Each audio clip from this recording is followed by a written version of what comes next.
బుర్రిపాలెం గ్రామంలో doctor yes building నందు D3 Sharada service society ఆధ్వర్యంలో ఉచిత షుగర్ వ్యాధి వైద్య శిబిరాన్ని ఆదివారం నిర్వహించారు. ఈ వైద్య శిబిరంలో 200 మందికి పైగా వైద్య పరీక్షలు చేయించుకుని ఉచితంగా మందులను తీసుకున్నారు. తెనాలి మండలం బుర్రిపాలెం గ్రామంలో D3 శారదా సొసైటీ సర్వీస్ నేతృత్వంలో ఆదివారం ఉదయం ఉచిత షుగర్ వ్యాధి వైద్య శిబిరం జరిగింది. ప్రతి నెల చివరి ఆదివారం నిర్వహించే ఈ వైద్య శిబిరంలో షుగర్ వ్యాధితో పాటు బీపీ, గుండెకు సంబంధించి ఈసీజీ పరీక్షలు, అలాగే ఫిజియోథెరపీ వంటి వైద్య శిబిరంలో కల్పించారు. ఉదయం 6 గంటల నుండే వైద్య శిబిరానికి రోగులు తరలివచ్చారు. అల్పాహారానికి ముందు పరీక్షలు నిర్వహించి అనంతరం వారందరికీ అల్పాహారం అందజేసి మరలా పరీక్షలు చేశారు. ప్రముఖ వైద్య నిపుణులు గైనకాలజిస్ట్ డాక్టర్ డి శారద వైద్య పరీక్షలు నిర్వహించారు. దాదాపు 200 మందికి పైగా రోగులు వైద్య పరీక్షలు చేయించుకున్నారు. వైద్య పరీక్షల అనంతరం షుగరు, బీపీ, కాల్షియం, బలానికి ఉచితంగా మందులు అందజేశారు.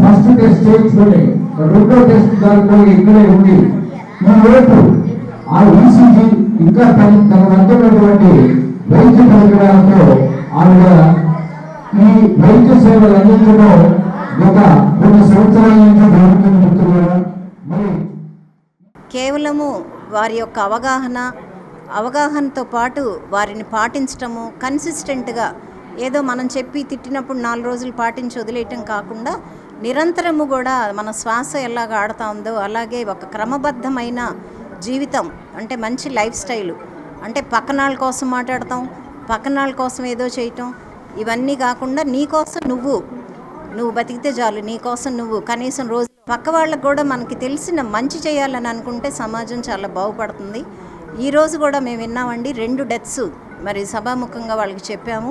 వాళ్ళ ఇరెగ్యులర్ డైట్ ద్వారా, అలాగే మరి తీసుకెళ్ళిన మందులు సక్రమంగా వాడకుండా బయట పారేసి ఇష్టం వచ్చినట్లు రోడ్ల మీద ఉన్న ఆహారం తినటం వలన ఎలా మరణాలు సంభవించాయి ఒక స్త్రీకి.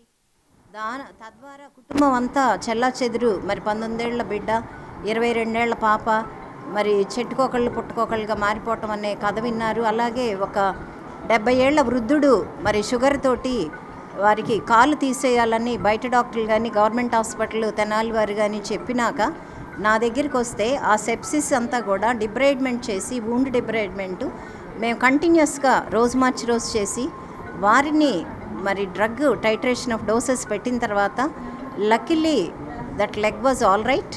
ఇంకొక విషయం ఏంటంటే ఆయన తెనాలి నుంచి బుర్రిపాలెం దాకా సైకిల్ వేసుకుని వచ్చారు. అది మనందరం కూడా నేర్చుకోవాలి. ఆయన ఈరోజు నన్ను చాలా